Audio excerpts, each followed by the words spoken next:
chair of metaphysics at Unity Ministerial School. And for the last 7 years of his life, from the mid-1990s to about 2001, he was the senior minister at Unity of Vancouver, British Columbia. During his time in Vancouver, he gave a series of talks on Unity's 12 powers. And as synchronicity would have it, I was at the right place at the right time to learn more about the power of imagination. For those like me who may be new to Unity and or its 12 power system, let's review first what they are. The 12 powers of man is a soul balancing system developed first by Unity co-founders Myrtle and Charles Fillmore. They are defined as 12 inherent or innate spiritual abilities that reflect divine nature. By affirming their presence and calling them into expression, we will enliven and develop them into realized powers within us. According to Paul Hesselbeck in Heart-Centered Metaphysics, the ultimate goal of a heart-centered metaphysician is to exercise and regenerate these faculties from the awareness of oneness, that Christ's nature may be realized. Imagination is linked to the color of light blue, the Apostle Bartholomew, and to the location of the third eye, which is its center of action. According to Charles Fillmore, this is the point of expression for a set of tissues that extends back into the brain and connects with an imaging or picture-taking function near the optic nerve. Sometimes referred to as the scissors of the mind, it is with imagination that we shape our future and our destiny. It is the power in the human mind to choose what form.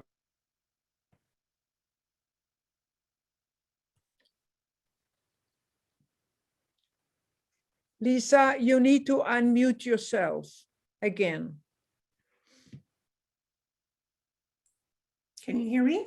Yeah, thank you. Okay, not sure where I left off there.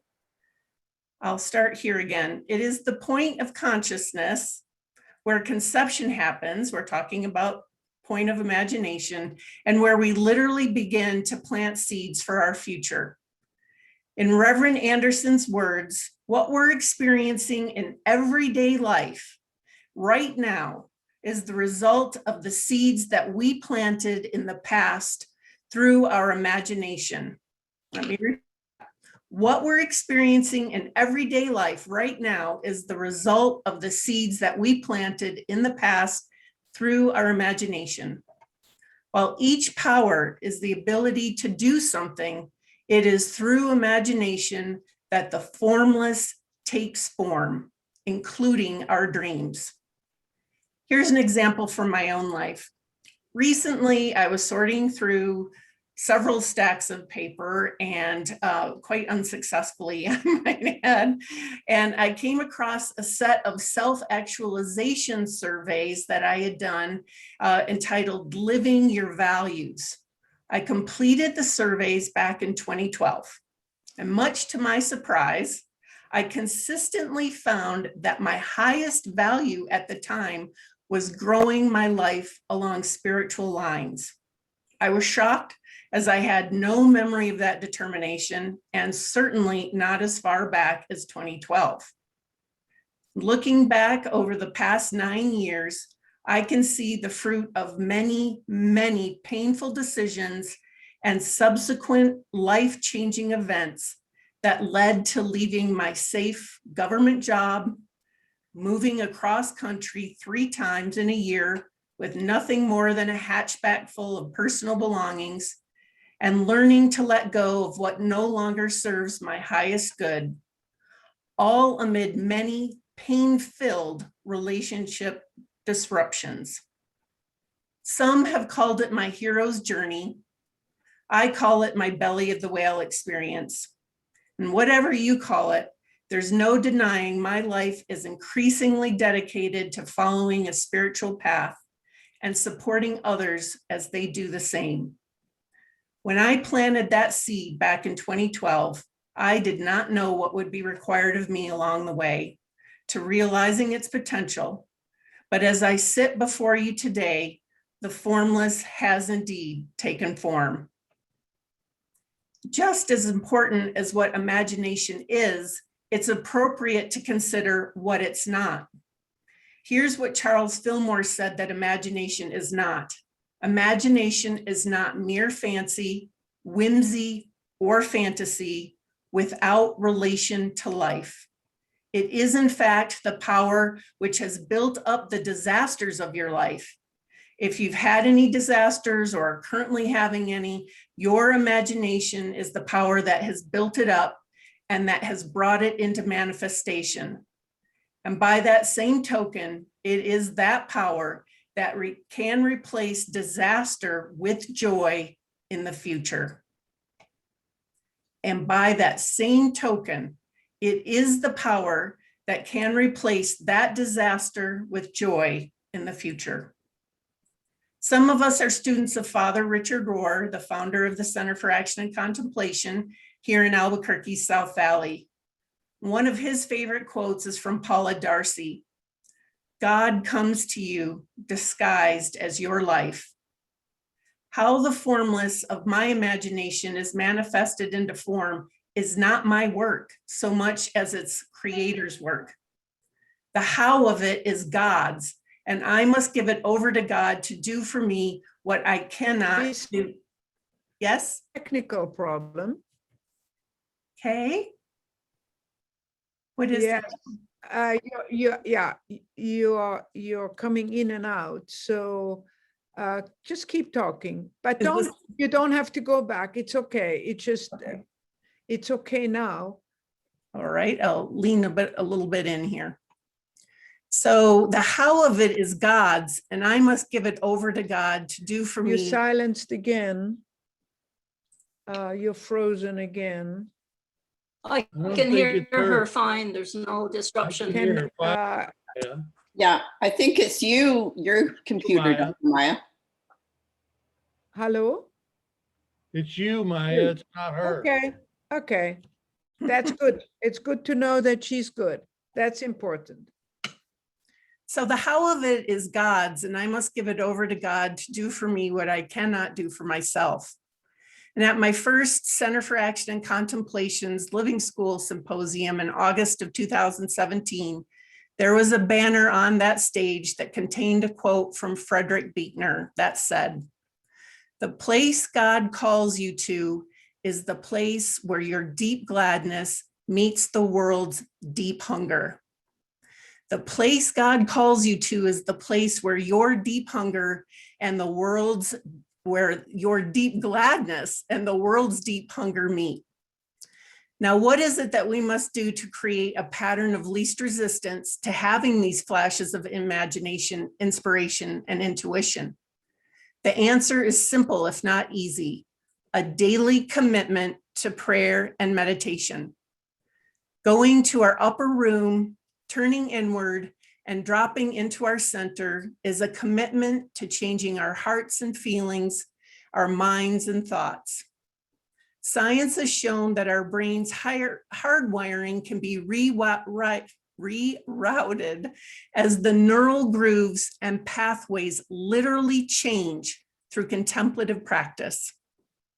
It seems new grooves lead us to new thoughts. New thoughts lead to new images. New images lead to new ideas. And new ideas lead us to new manifestations. In short, prayer and meditation lead us to a shift in consciousness. This is how we activate more fully our power of imagination. Of course, Unity has a very strong foundation in affirmative prayer and silent meditation. We're taught a 5-part prayer process, so there is a framework that helps us lead effectively and efficiently into correcting errors in thinking, and it restores us to healthy thought and wholeness of spirit. Entering the silence in meditation can feel a little more ambiguous, ineffable, and dare I say dangerous. And yet both Myrtle and Charles Fillmore built an entire movement on this commitment to practicing the silence. According to Marvin Anderson, Myrtle Fillmore wrote concerning the power of imagination, presumably the reader of these pages has accepted the metaphysical statement that thoughts and feelings breed, that within your consciousness is a reproductive power which leads to increase within yourself first, and then to an overflowing spreading to others who pick up the central ideas and let them grow in them. This is very powerful. Linda Martellett-Whitsett wrote, resting in the silence is our highest intention in prayer, because out of the silence comes our deepest realization. A slight shift in alignment can break the state of non-awareness. Meditation is the most elusive phase in prayer. It is also the most compelling. We tell ourselves we have failed in our attempts to meditate. No, we have not failed. We have practiced.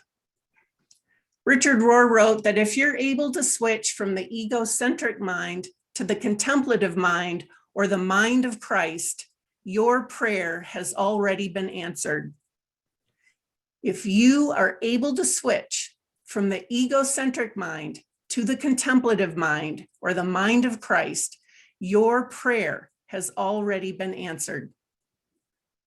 If you are able to switch to the new mind, understanding, accepting, seeing correctly, widely, and wisely, its prayers are always answered because they are, in fact, the prayers of God.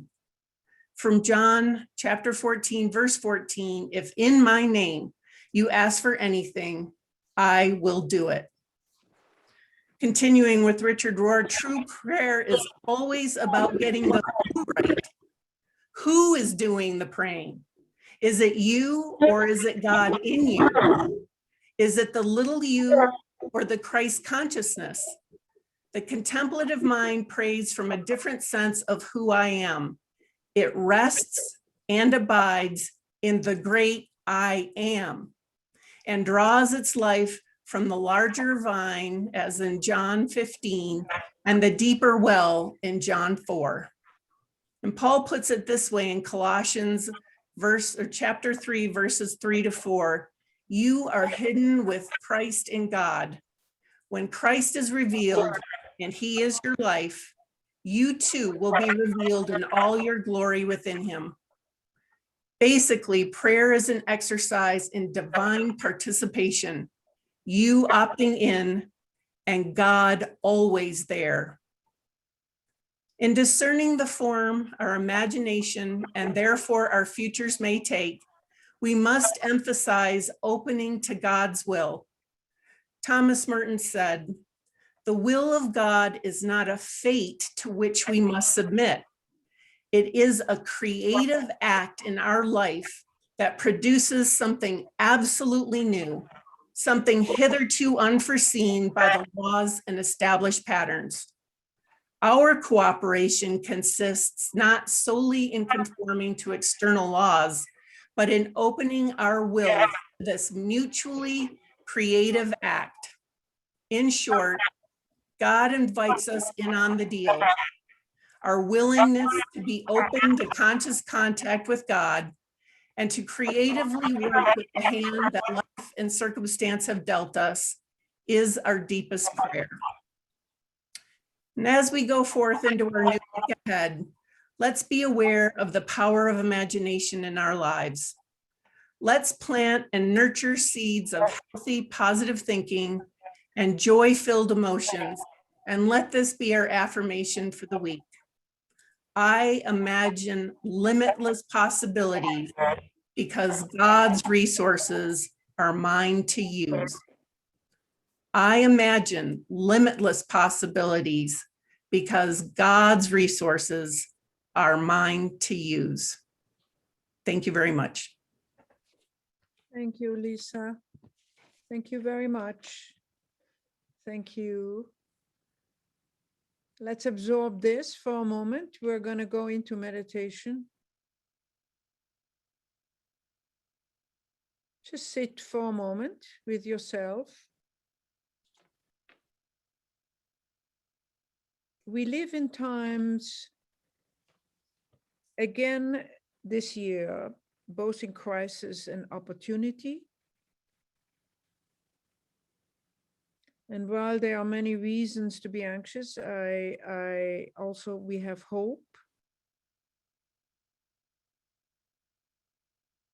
And Western, including Christians, are rediscovering something that Lisa was talking about that comes really from this teaching of the 12 powers, and that is the value of non-duality.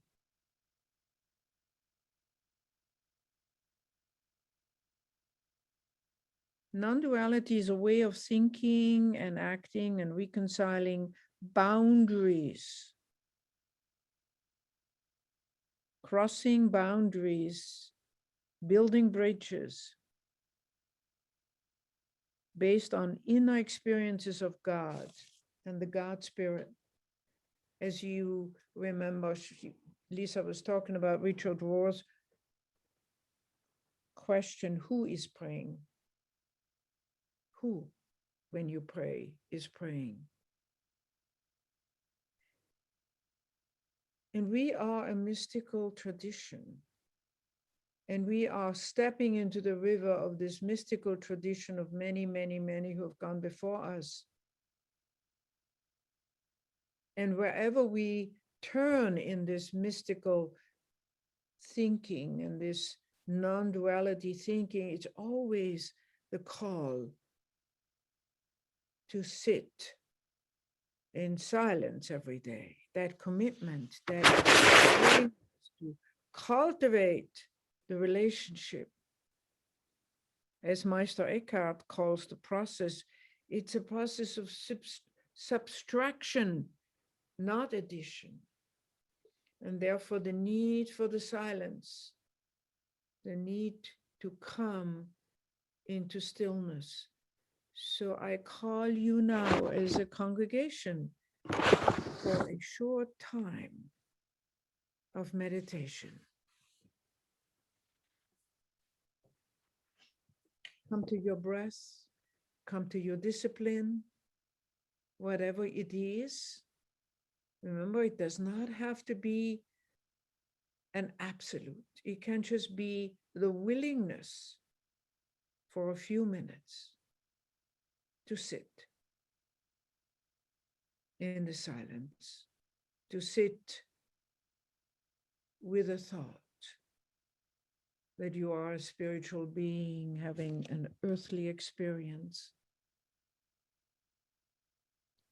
And as we hear from so many different, really wonderful teachers now, that our true home is not somewhere geographically.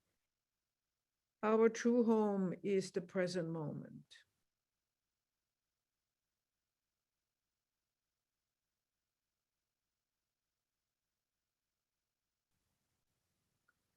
So there, I invite you to come to your breath, your inhalation, your exhalation, your letting go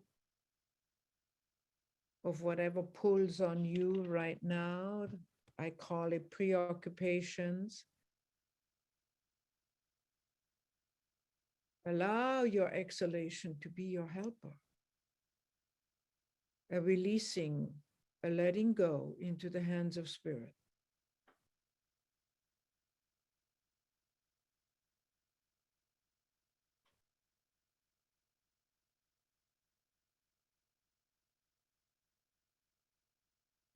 And I just want to take the thought of Kabir.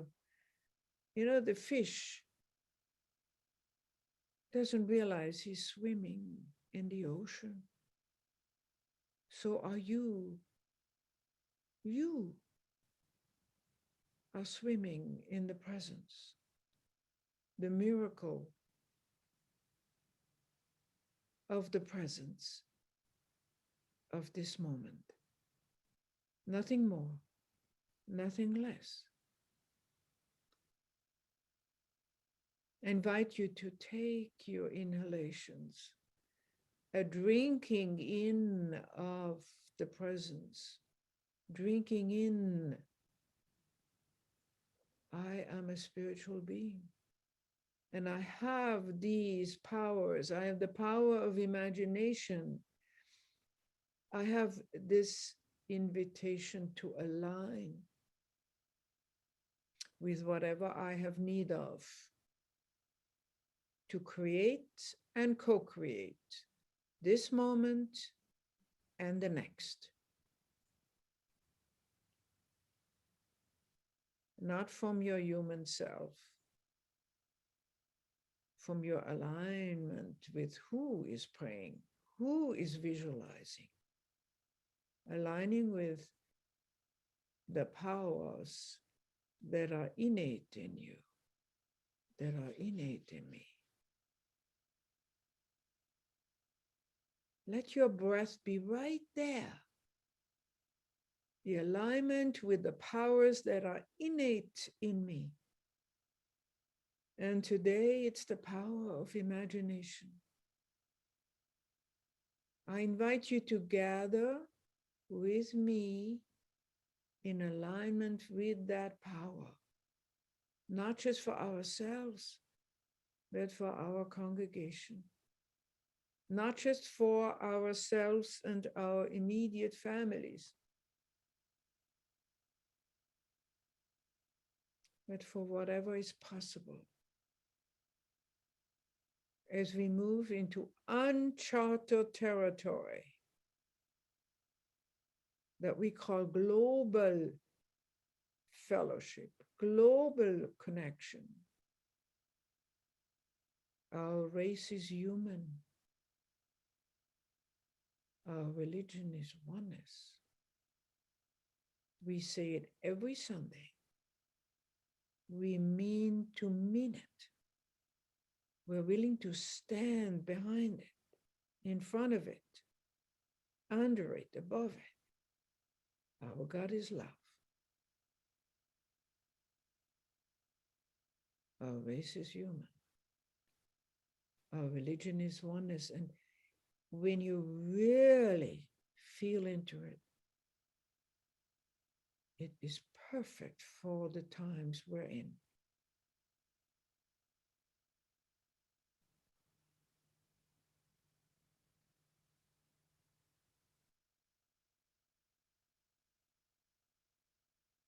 Yes. When your mind wanders off, come back to your breath. That links you right back into the moment. And as the mystics tell us, and as the mystic that you are, you're growing, you're coming to know that that's really all that is expected to come into the moment. And to know that that's where the miracle is. So what is it today?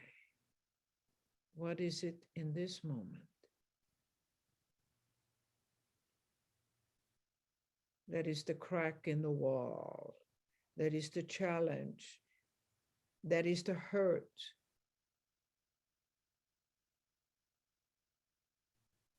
that is the crack in the wall where the light can come in? Right there, right into the midst.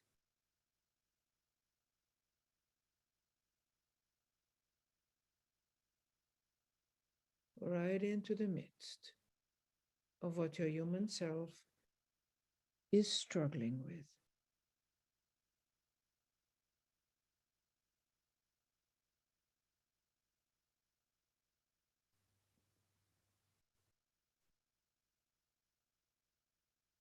We have some of us, the most amazing experiences because of lockdown. We discover how impatient we are, or we discover things about ourselves that we would not have paid attention when we went about our busy lives. And now we're becoming conscious. And now the mystic says it's right there with that which you discover in your human self is where the light desires to come in.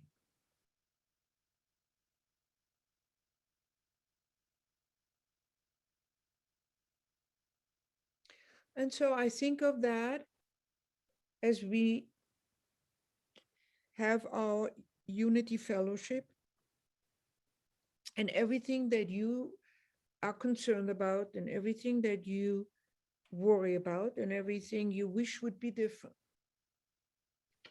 For a moment, take a breath and behold the thought.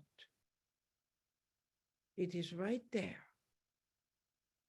in what is not as I wish it to be, is where the light comes in. Light in the form of intelligence, light in the form of creativity, light in the form of an envisioning power of imagination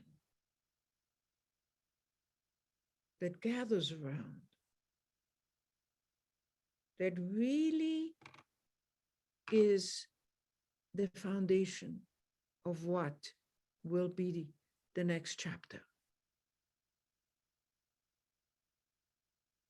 As Lisa was bringing to us, this power of imagination is creative. It is what is at your fingertip to create with.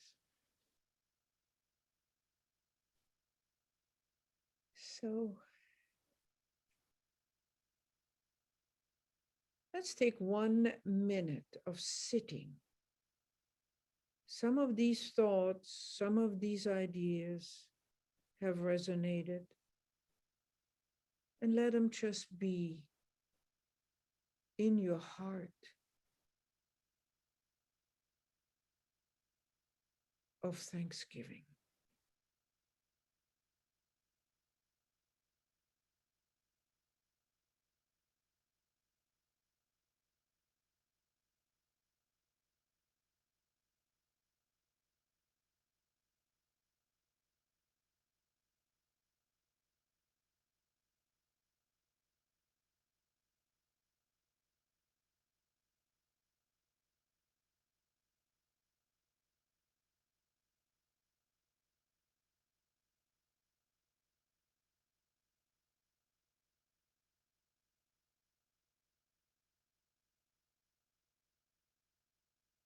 I sit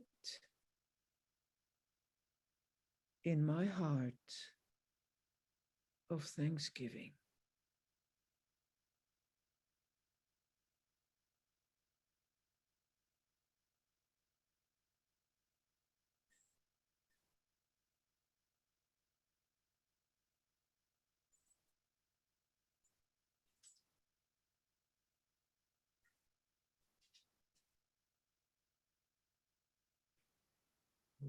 And then we come back. Invite you to come back with a willingness to be gentle with your eyes as you open them, and extending a blessing of namaste to the people on the screen. I'm going to put the gallery up. Namaste with smiles. Namaste to all.